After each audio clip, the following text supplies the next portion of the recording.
Contratación pública, episodio 144.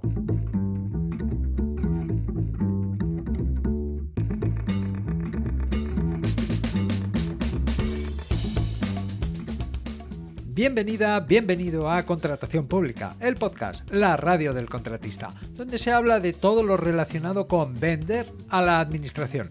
Te habla Luis Gracia, consultor sin corbata, que guía y enseña a empresas y profesionales a vender a la administración. 13 de enero de 2023, episodio número 144. Episodio en el que vamos a hablar sobre contratación pública con una inteligencia artificial. Pero antes, deja que te cuente qué he estado haciendo estos días. Esta semana estoy trabajando en la definición de un servicio que una empresa va a vender a la administración. Un servicio inédito, algo que la administración nunca antes ha comprado. Resulta que a la administración le encaja este servicio inédito, aunque ocurre que, por un lado, el planteamiento que la empresa le hace no acaba de encajar con la manera de funcionar y de comprar de una administración. Y por otro lado, la administración tampoco sabe muy bien cómo encarar la compra, cómo abordarla.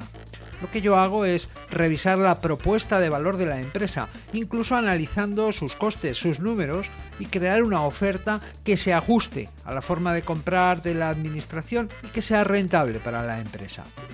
Para facilitar que todo converja, o sea, que la empresa logre vender y que la administración compre una solución inédita, innovadora, que resuelva un problema de una forma eficaz dentro del marco legal al que está sujeta. En fin, un trabajo complejo, pero muy interesante. Y ahora sí, vamos al tema.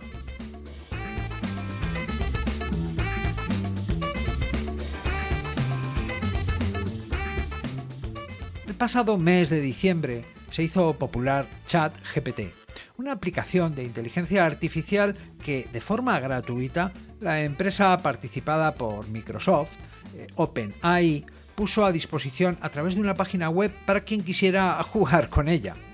ChatGPT es capaz de resolver un problema matemático, hacer un programa informático y, lo más llamativo, mantener una conversación.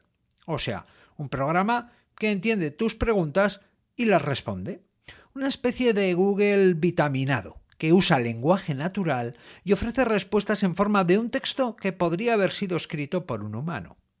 Es interesante que conozcas esto por el impacto que este tipo de programas van a tener en la economía y en la sociedad, y también por la utilidad o beneficios que estos programas puedan tener para ti. En este caso en particular, en el ámbito de la contratación pública. ¿Te imaginas tener a alguien a quien preguntar con disponibilidad inmediata, saber enciclopédico y respuestas certeras? Por eso, en este episodio, voy a entrevistar a la versión 3.5 del modelo de generación de conversaciones de OpenAI llamado ChatGPT, al que se puede acceder a través de la web chat.openai.com. Dejo el enlace en las notas del programa. Como es habitual, la transcripción del episodio estará disponible en luisgracia.es/144. Para que puedas escuchar las respuestas de ChatGPT en el podcast, he utilizado un sintetizador de voz natural. Vale, y ahora ya, vamos con la entrevista. Hola, mi nombre es Luis Gracia y quiero tener una charla o entrevista contigo para que me hables de ti. Y especialmente para que me cuentes qué sabes sobre la práctica y las normas de la contratación pública en España. Hola Luis, encantado de conocerte. Soy Assistant, un modelo de lenguaje entrenado por OpenAI. No tengo conocimientos específicos sobre la práctica y las normas de la contratación pública en España, pero puedo intentar ayudarte a entender en general cómo funciona la contratación pública y qué regulaciones existen. ¿Te gustaría que empiece por ahí? No, bueno, la verdad es que prefiero que empecemos por conocerte un poco más. Que me cuentes más sobre ti. Tengo entendido que eres un sistema de aprendizaje automático que ha aprendido a escribir textos coherentes. ¿Me puedes explicar cómo funcionas? Sí, es correcto que soy un sistema de aprendizaje automático que ha sido entrenado para producir texto coherente.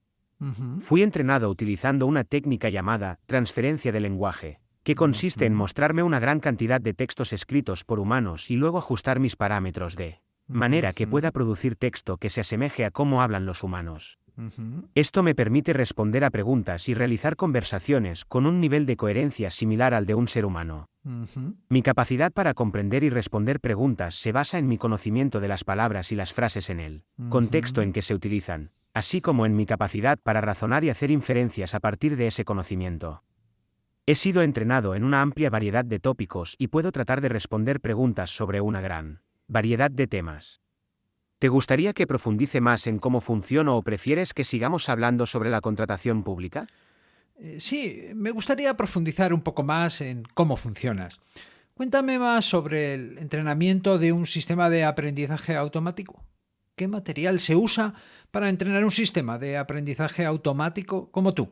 El proceso de entrenamiento de un sistema de aprendizaje automático como yo suele comenzar con la selección de un conjunto de datos de entrenamiento. Ujú. Este conjunto de datos puede ser cualquier tipo de información que se quiera que el sistema aprenda a procesar, como Ajá. textos, imágenes o sonidos. En el caso de que yo haya sido entrenado para producir texto coherente, el conjunto de datos de entrenamiento sería una gran cantidad de textos escritos por humanos. Ajá.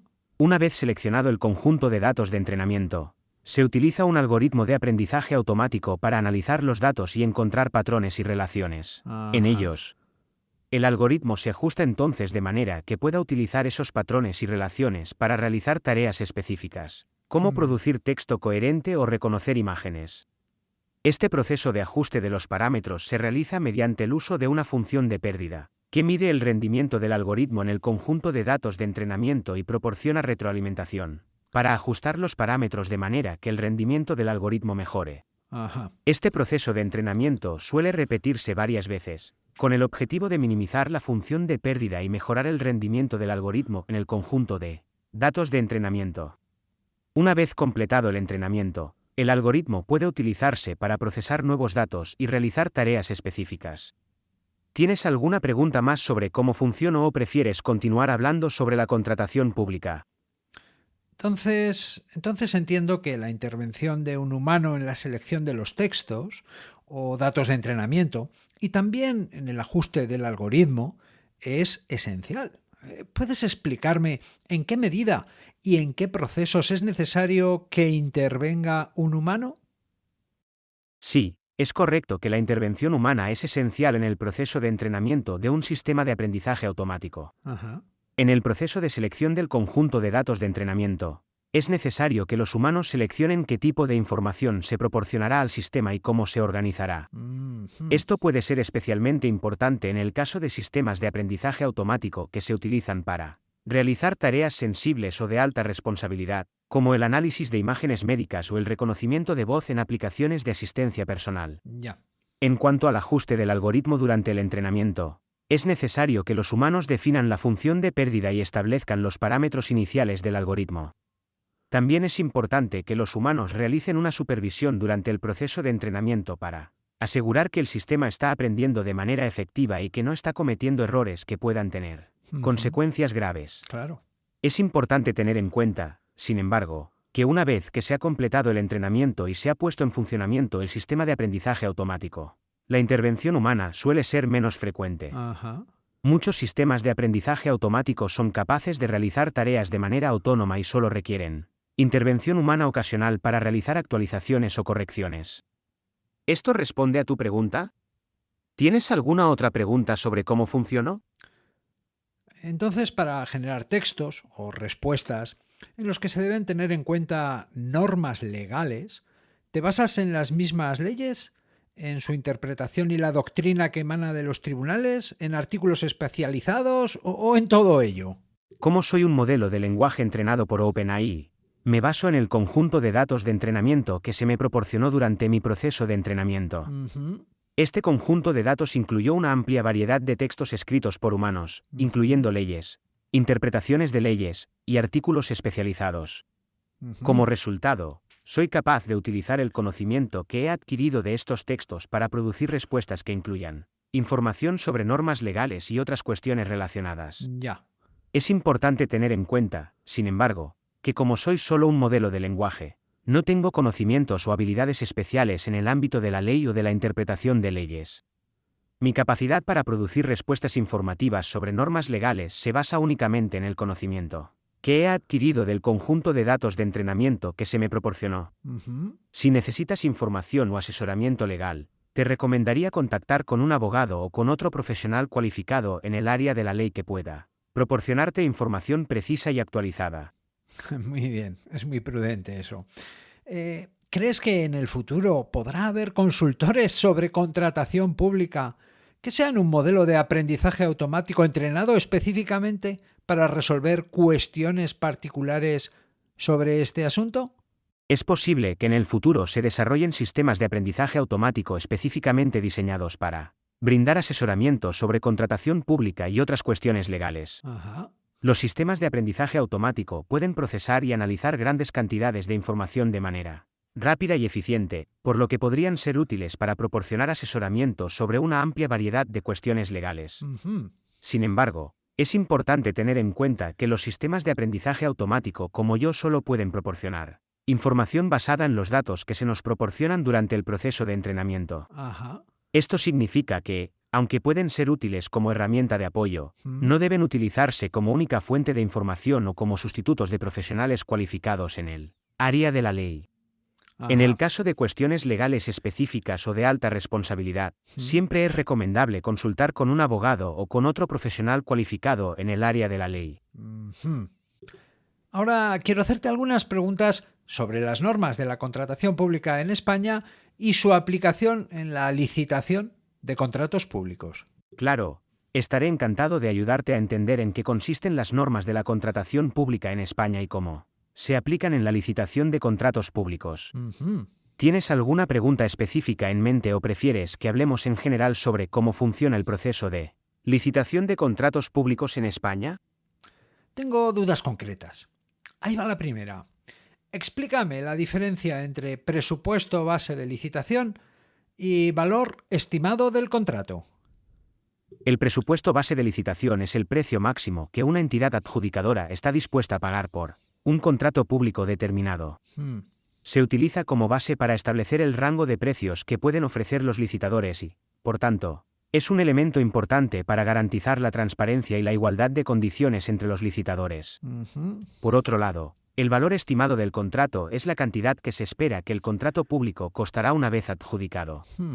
Este valor se calcula tomando en cuenta el presupuesto base de licitación y cualquier otro factor que pueda afectar al precio final del contrato, como el tipo de cambio o los impuestos aplicables.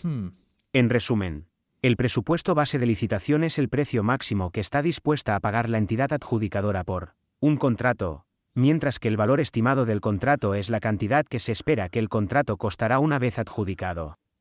¿Te ha quedado claro? ¿Tienes alguna otra pregunta sobre el proceso de licitación de contratos públicos en España?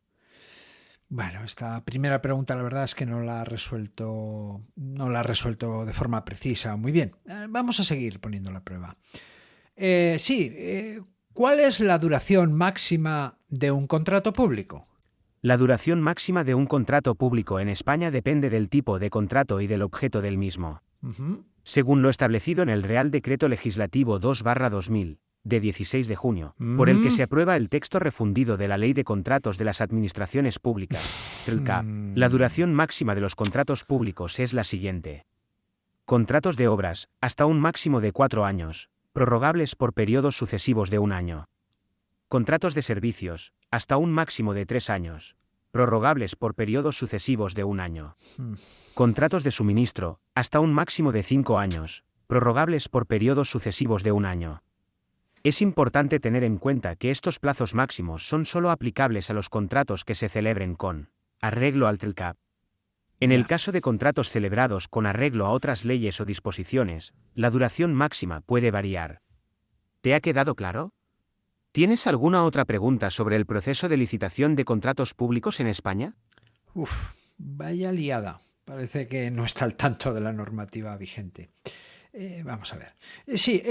¿Cuál es la norma vigente que rige la contratación pública en España? La norma vigente que rige la contratación pública en España es el Real Decreto Legislativo 2/2000, de 16 de junio, por el que se aprueba el texto refundido de la Ley de Contratos de las Administraciones Públicas, TRLCAP.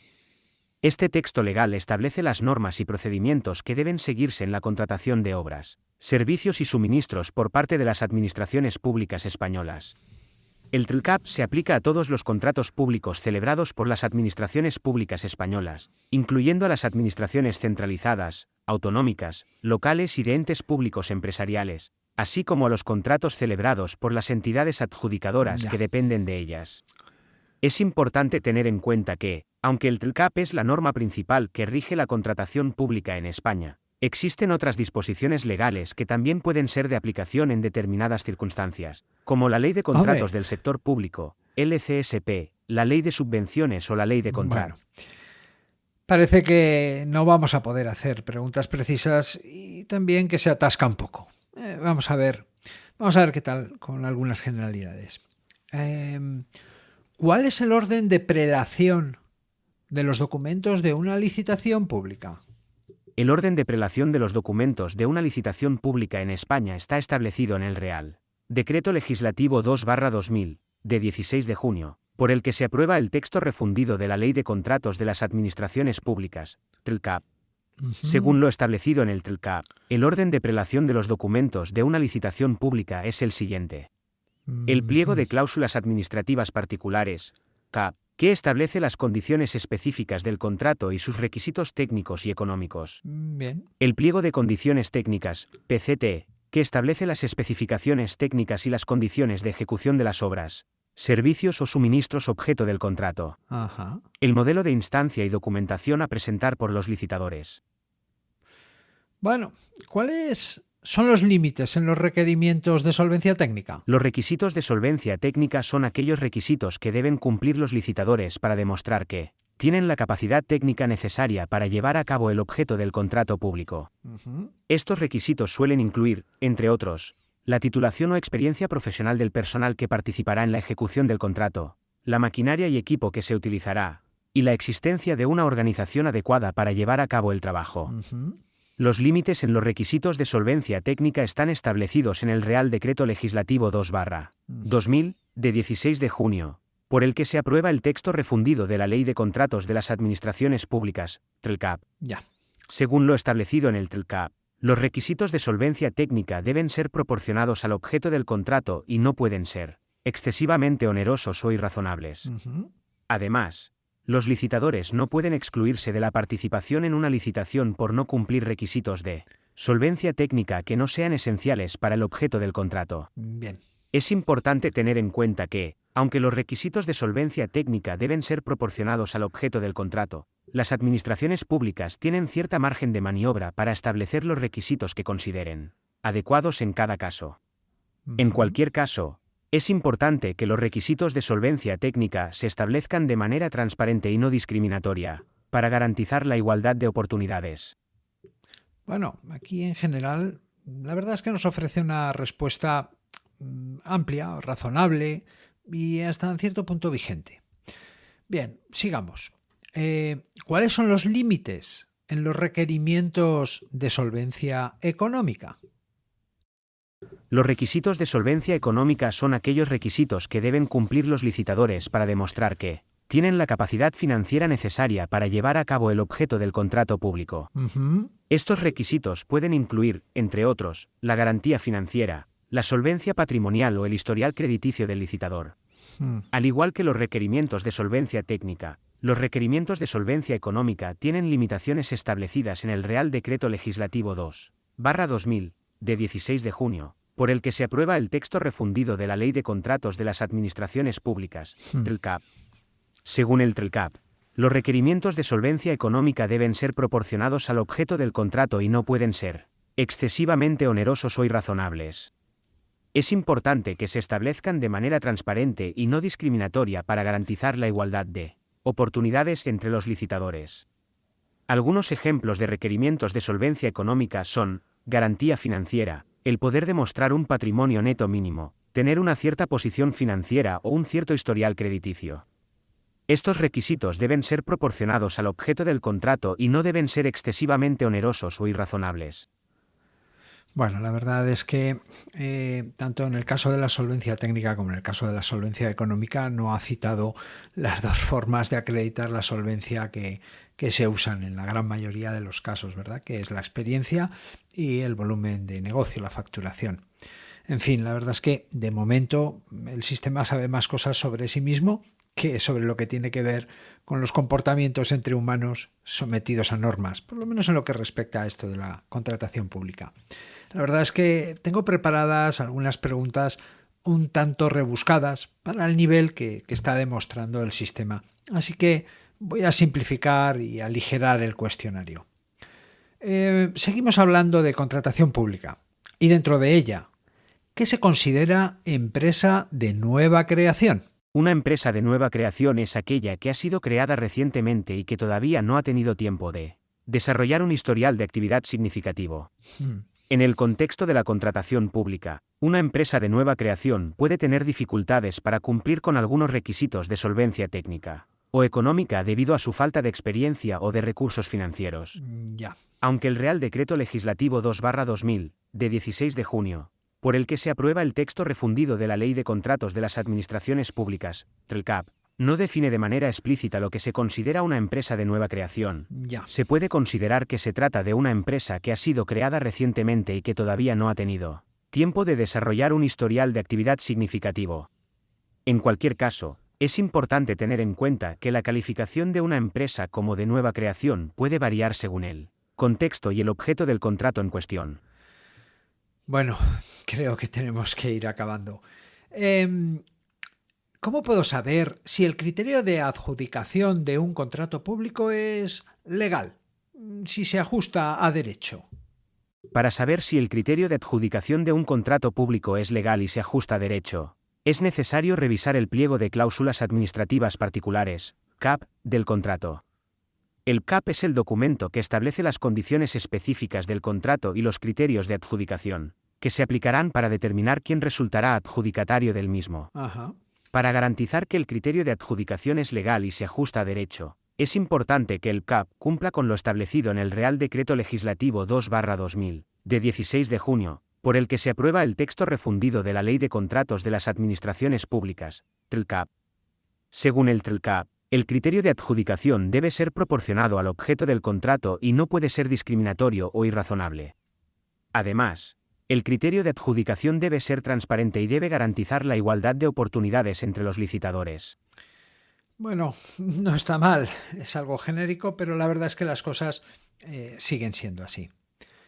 Bien, sigamos. Al ejecutar un contrato público, ¿debo obedecer o transigir con todas las peticiones que me haga el órgano de contratación? En caso de no estar de acuerdo con alguna petición o requerimiento del órgano de contratación, es importante que se busque una solución consensuada a través del diálogo y la negociación. Muy bien. En caso de no llegar a un acuerdo, es posible que sea necesario acudir a la vía judicial para resolver la disputa. Sí. Es importante recordar que, en cualquier caso, el cumplimiento de las obligaciones establecidas en el contrato es esencial para garantizar el correcto desarrollo de la ejecución del mismo y para evitar posibles sanciones o responsabilidades. Bien. Por ello, es importante que cada una de las partes cumpla con sus obligaciones de buena fe y lealtad para garantizar el buen fin del contrato. Bueno, esto no está mal. Es un buen punto de partida. La verdad es que en un caso así, y a partir de esto, ¿no? Pues habría que valorar y ponderar cada caso en su contexto. De todos modos, oye, para quedarnos con una buena impresión, mejor vamos a parar, vamos a dejarlo aquí. Bien, hemos terminado. Esta entrevista la van a escuchar o leer otras personas. ¿Te gustaría despedirte o decir algo a estas personas? Me gustaría aprovechar esta oportunidad para agradecerte tu interés en conocer más sobre mí y en aprender sobre la contratación pública en España. Muy bien. Espero haber sido de ayuda y haber podido responder adecuadamente a tus preguntas. Bueno, Si tienes más dudas o necesitas más información, no dudes en hacerme llegar tus preguntas. Estoy a tu disposición para ayudarte en lo que necesites. Hasta pronto. hasta pronto, hasta pronto. Bueno, ¿qué tal? ¿Qué te ha parecido? No está mal, ¿verdad? A ratos decepciona y a ratos incluso sorprende. En cualquier caso, un prodigio de la tecnología que está al alcance de todos y de momento es gratis.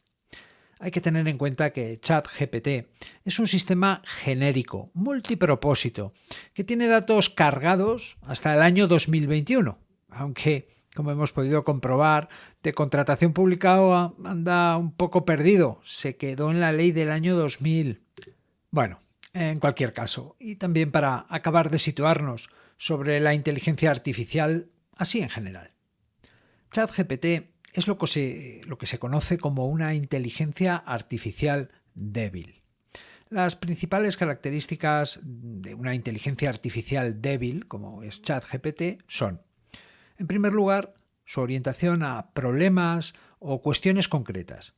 Resolver problemas matemáticos, jugar al ajedrez, tener una conversación o encontrar la forma óptima de ordenar un cuarto trastero o un almacén logístico.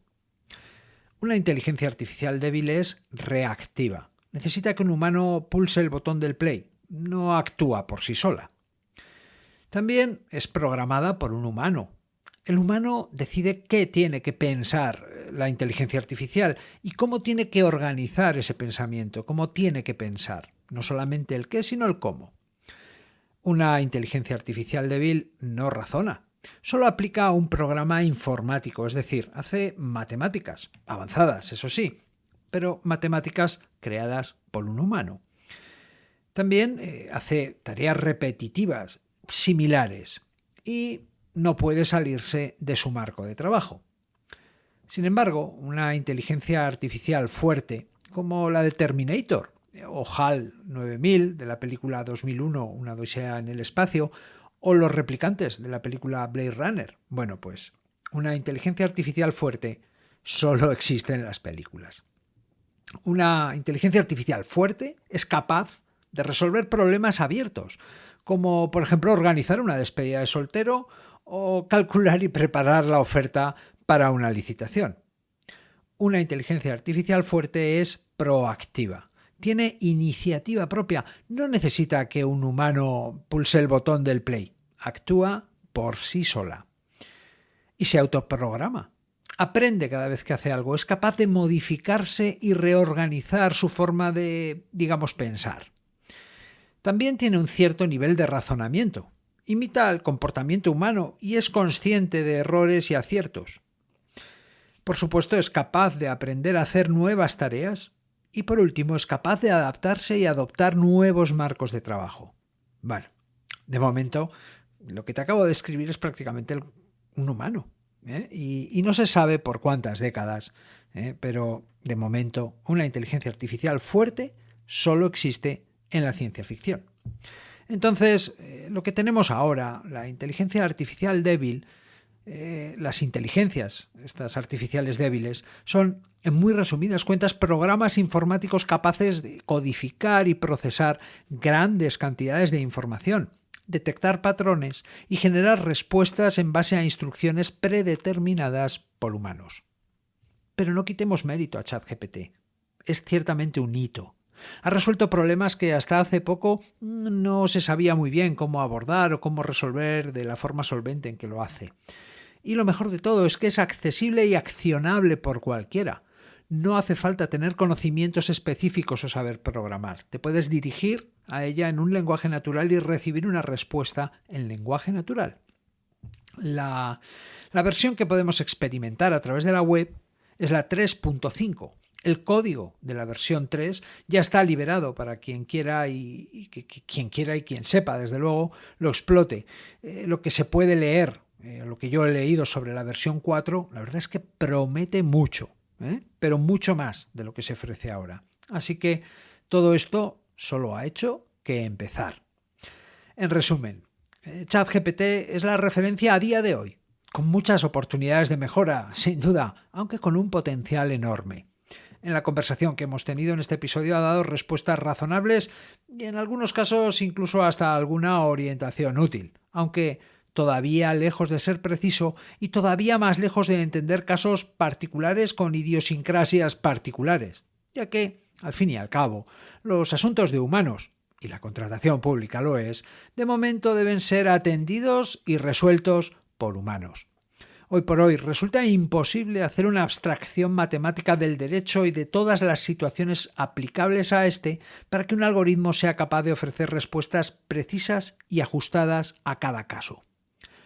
Por otro lado, y en buenas manos, si la herramienta se alimenta de los textos adecuados en cantidad y calidad y se hace un buen entrenamiento del modelo por humanos, lo que se conoce como un fine-tuning, se puede llegar a lograr una herramienta de consulta muy pero que muy potente. Espero que alguna editorial tome nota del asunto. El código de la versión 2 está liberado y tengo entendido que usar la API para la versión 3.5, la que nosotros hemos podido jugar, trastear, no es muy oneroso. Y quién sabe, si en el futuro, en lugar de prestar asesoramiento y asistir a contratistas como tú, mi trabajo consiste en entrenar modelos que den respuestas a tus preguntas. Aunque la verdad es que, al menos de momento, y quizá por esta década, es mejor leer textos escritos por humanos que por funciones matemáticas. Bien, pues hasta aquí el episodio 144. En el próximo episodio, la segunda entrega de Historia de un contrato. Puedes hablarme. Espero tus opiniones, propuestas, sugerencias y dudas en luisgracia.es/contactar. Puedes aprender a vender a la administración en luisgracia.es y puedes escuchar este podcast, este programa Contratación Pública, a través de Spotify, iVoox, Apple Podcasts y en cualquier app de podcast, en todas partes, menos en Canal Cocina. Gracias por estar al otro lado, por recomendar este podcast a otros contratistas, por tus comentarios y valoraciones. Nos escuchamos dentro de una semana.